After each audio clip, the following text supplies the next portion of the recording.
तो इस mutual fund का नाम है Motilal Oswal large and mid cap mutual fund, जो कि एक मॉडरेटली हाई रिस्क फंड है, इक्विटी है और नाम से हमें पता चलता है लार्ज और मिड कैप का मिक्सचर है। अगर हम इसका ओवरऑल रिटर्न देखें, 3 साल में इन्होंने हमें 24% का एनुअलाइज रिटर्न दिया है, 5 साल का देखें तो 33% का, और टोटल इंसेप्शन से अगर हम इसका रिटर्न देखें तो कहीं ना कहीं 23% का रिटर्न हमें ध्यान देखने मिल जाता है। और इसी के चलते इसको रेटिंग जो मिली है वही मिली है 5 स्टार की रेटिंग।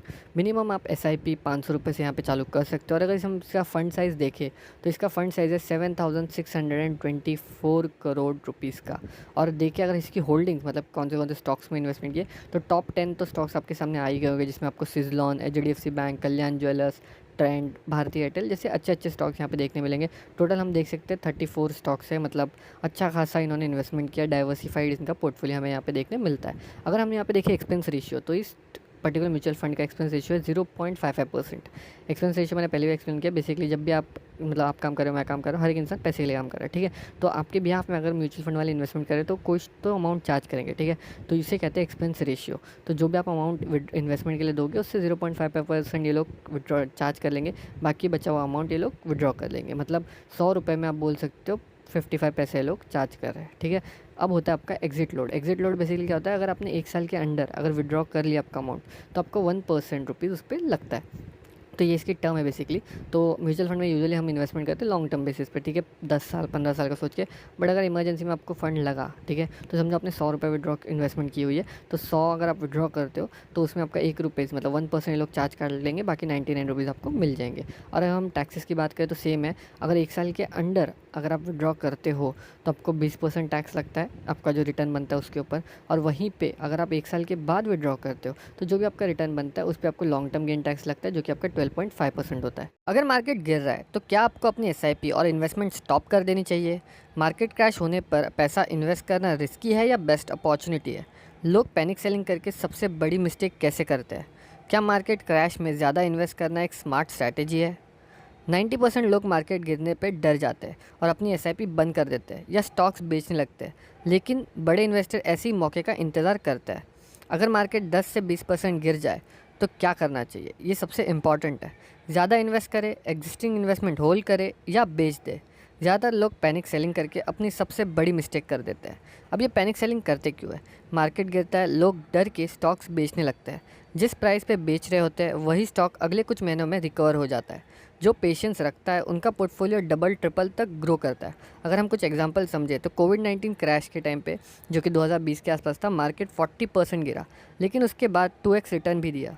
2008 में फाइनेंशियल क्राइसिस, जो लोग स्टॉक होल्ड किए उन्हें 5x से 10x प्रॉफिट बनाया। और ऐसा क्यों हुआ? क्योंकि लॉन्ग टर्म में कहीं ना कहीं मार्केट ऊपर जाता है। मतलब मार्केट क्रैश में स्टॉक से SIP बंद करना सबसे बड़ी गलती है। अब देखते हैं कि क्या मार्केट क्रैश में SIP कंटिन्यू रखनी चाहिए या नहीं। अगर आप हर महीने 10,000 की SIP कर रहे हैं और मार्केट 20% गिरे तो क्या करना चाहिए? SIP बंद करने का मतलब मार्केट रिकवरी का फ़ायदा मिस करना।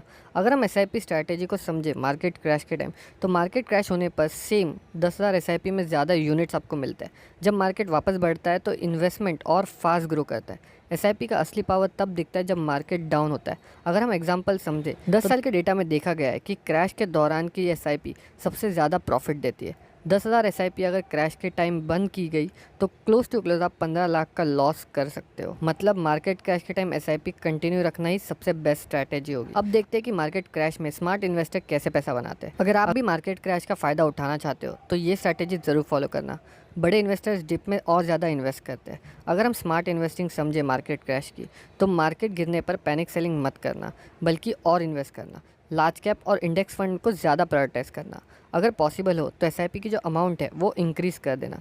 अगर हम कुछ एग्जांपल समझे तो राकेश झुनझुनवाला ने 2008 में IT स्टॉक्स में ज़्यादा इन्वेस्ट किया और वो करोड़पति से बिलियनियर बन गए। वहीं पे वॉरेन बफेट मार्केट डिप में हमेशा ज़्यादा बाइंग करते हैं। मतलब मार्केट क्रैश में पैसा इन्वेस्ट करना सबसे स्मार्ट डिसीजन है। अब देखते हैं कि कौन सी ऐसी मिस्टेक्स है जो हमें अवॉइड करनी चाहिए जब मार्केट गिर रहा हो। अगर आप मार्केट क्रैश में भी प्रॉफिट बनाना चाहते हो तो ये 3 मिस्टेक अवॉइड करना। ज़्यादातर लोग गलतियाँ करके लॉस बुक कर लेते हैं। Mistake number 1, panic selling. Market down होने पर स्टॉक्स या म्यूचुअल फंड बेचने की सबसे बड़ी गलती है और ये बिल्कुल मत करना। जो लोग होल्ड करते हैं उनका पोर्टफोलियो रिकवरी के साथ और ग्रो करता है। मिस्टेक नंबर 2, एसआईपी बंद करना। मार्केट डाउन होने पर एसआईपी ज़्यादा इंपॉर्टेंट हो जाती है। ये सस्ते बाइंग प्राइस का सबसे बेस्ट टाइम होता है। मिस्टेक नंबर 3, सिर्फ एक सेक्टर में इन्वेस्ट करना। डाइवर्सिफिकेशन ना करने से ज़्यादा रिस्क बढ़ता है। हर सेक्टर में थोड़ा थोड़ा इन्वेस्ट करना ताकि रिस्क कंट्रोल हो। अगर आप इन मिस्टेक से बचेंगे तो क्रैश के बाद आपका पोर्टफोलियो और ज़्यादा ग्रो करेगा। स्टॉक मार्केट पैसे बनाने का सबसे पावरफुल टूल है, लेकिन 90% लोग यहाँ फेल होना शुरू कर देते हैं। ऐसा क्यों? क्या गलतियाँ नए इन्वेस्टर बार बार करते रहते हैं? मार्केट में इन्वेस्ट करते वक्त लोग कहाँ फेल होते हैं? आप इन मिस्टेक से कैसे बच सकते हैं? Mistake number 1, FOMO. फोमो से इन्वेस्ट मत करना। फोमो क्या होता है? Fear of missing out.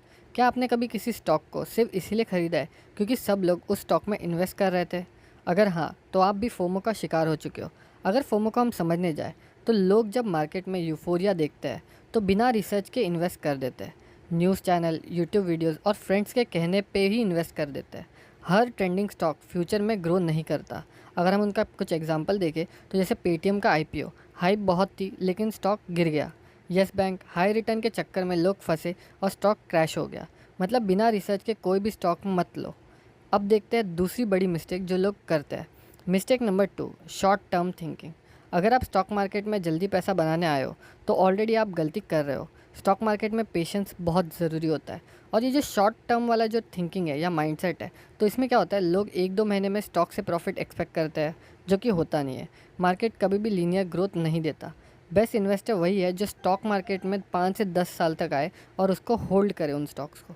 अगर हम एग्जांपल देखें तो इन्फोसिस और एचडीएफसी बैंक 10 साल जिन्होंने भी होल्ड किया, उन्होंने मल्टी बैगर प्रॉफिट कमाया। इवन वॉरेन बफेट 30 से 40 साल तक स्टॉक होल्ड करने की जो स्ट्रैटेजी है वो फॉलो करते हैं। मतलब लॉन्ग टर्म विजन के बिना मार्केट में पैसा नहीं बनता। अब देखते हैं तीसरी मिस्टेक जो लोग बार बार करते हैं। मिस्टेक नंबर 3, पोर्टफोलियो डाइवर्सिफिकेशन ना करना। अगर आप सिर्फ 1 या 2 स्टॉक में पैसा लगा रहे हो तो आप रिस्क ले रहे हो, वो भी बहुत बड़ी वाली। डाइवर्सिफिकेशन इक्वल टू रिस्क को कम करना। अगर हम डाइवर्सिफिकेशन को समझे तो एक ही सेक्टर के स्टॉक्स लेने से रिस्क ज़्यादा होता है। डिफरेंट सेक्टर्स के स्टॉक्स में इन्वेस्ट करने से मार्केट क्रैश का जो इम्पैक्ट है वो कम होता है। मिनिमम आपके जो पोर्टफोलियोस में 8 से 10 अच्छे स्टॉक्स होने चाहिए। एग्जाम्पल से हम समझे तो 2008 का फाइनेंशियल क्राइसिस, सिर्फ बैंकिंग स्टॉक्स में इन्वेस्ट करने वाले लोगों ने ही ह्यूज लॉस उठाए। दूसरा, टेक स्टॉक्स, 2000 बबल में सिर्फ आईटी स्टॉक लेने वाले लोगों का ही लॉस हुआ। मतलब डाइवर्सिफाइड पोर्टफोलियो बनाना ज़रूरी है। आप अपने पोर्टफोलियो में कितने अलग अलग टाइप के सेक्टर के स्टॉक रखते हो वो हमें कमेंट करके ज़रूर बताना। अब देखते हैं चौथी बड़ी मिस्टेक जो लोग करते हैं। मिस्टेक नंबर 4, पैनिक सेलिंग इन मार्केट क्रैश। अगर मार्केट गिर रहा है तो क्या स्टॉक आप बेच देना चाहिए? मार्केट गिरता भी है और वापस भी आता है। पैनिक सेलिंग को अगर हम समझे तो लोग मार्केट क्रैश में स्टॉक बेचने लगते हैं और लॉस बुक कर लेते हैं। वहीं पे स्मार्ट जो इन्वेस्टर होते हैं वो डिप्स में स्टॉक खरीदते हैं। जितने बड़े इन्वेस्टर है वो पैनिक सेलिंग नहीं करते। अगर हम एग्जांपल से समझे तो कोविड क्रैश 2020 में जो इन्वेस्टर घबराए उन्होंने लॉस बुक किया, बट वहीं पे जो स्मार्ट इन्वेस्टर थे उन्होंने उस मार्केट क्रैश का फ़ायदा उठाया और ज़्यादा स्टॉक को परचेज़ किया। मतलब मार्केट क्रैश में पैनिक सेलिंग नहीं करनी चाहिए। अब देखते हैं अपनी पाँचवीं और सबसे बड़ी मिस्टेक जो लोग करते हैं। और जो पाँचवीं मिस्टेक है वो है over trading and frequent buying and selling. अगर आप हर दूसरे दिन स्टॉक बाय और सेल कर रहे हो तो आप ट्रेडिंग कर रहे हो, इन्वेस्टिंग नहीं। ज़्यादा ट्रेडिंग से ब्रोकरेज और टैक्स लगता है। अगर हम ओवर ट्रेडिंग को समझे तो लोग शॉर्ट टर्म प्रॉफिट के चक्कर में ज़्यादा ट्रेड करते हैं। ज़्यादा ट्रेडिंग में ब्रोकरेज और एसटीसीजी टैक्स लगता है। लॉन्ग टर्म होल्ड करने वाले इन्वेस्टर ज़्यादा पैसा बनाते हैं। ये चीज़ समझनी चाहिए। अगर हम एग्जांपल समझे तो वॉरेन बफेट सिर्फ स्ट्रॉन्ग कंपनीज में ही इन्वेस्ट करते हैं और लॉन्ग टर्म होल्ड करते हैं। जो रिटेल ट्रेडर्स होते हैं वो हर दिन बाय सेल करके ब्रोकरेज और टैक्स ज़्यादा देते हैं। मतलब ज़्यादा बाइंग सेलिंग से प्रॉफिट कम हो जाता है।